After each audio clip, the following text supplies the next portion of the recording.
বান্দা যখন নামাজে দাঁড়ায় কানের মধ্যে হাত দেয় না, কথা কয় না, দুই কানে হাত দিয়ে কয়, যেমন অপরাধী দুই কানে হাত ধরে দাঁড়ায় থাকে।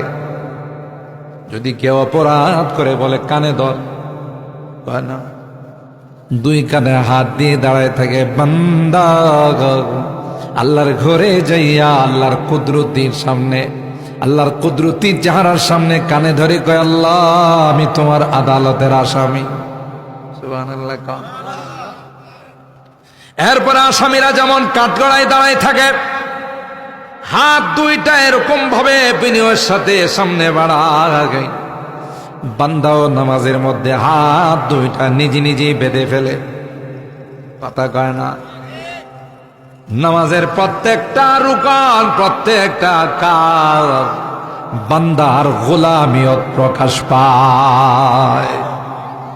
সুতরাং নামাজে দাঁড়ায়ও বলে আল্লাহু আকবার, এরপরে সারা বলে সুবহানাকাল্লাহুম্মা ওয়া বিহামদিকা ওয়া তাবারাকা ইসমুকা ওয়া তাআলা জাদ্দুকা ওয়া লা ইলাহা গায়রুক।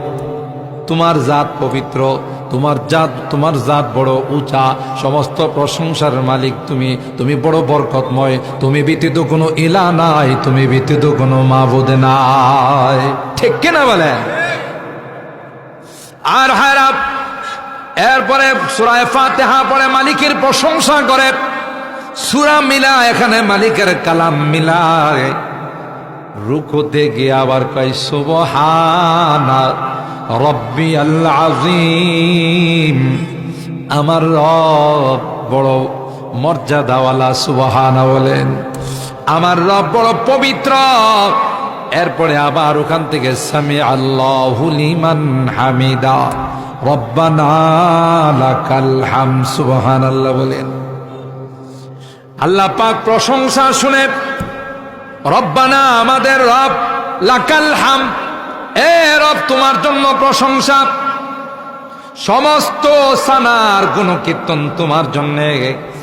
আবার আল্লাহ বড়, আল্লাহ মহান বলের সিজদায় গিয়ে সবচাইতে দামি অঙ্গটা, সবচাইতে দামি জিনিস চেহারাটা মালিকের কুদরতি পায়ে লাগায়া ঠেকায়া বলে সুবহানা রব্বিয়াল আ'লা, সুবহানা রব্বিয়াল আ'লা।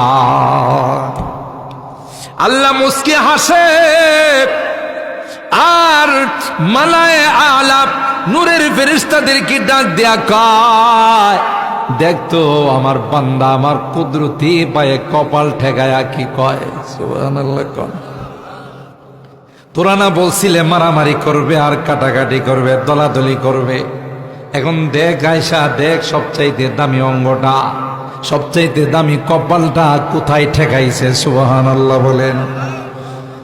আকরাবু মা ইয়াকুনুল আবদু মির রাব্বিহি আইয়াকুনা সাজিদান লিল্লাহ।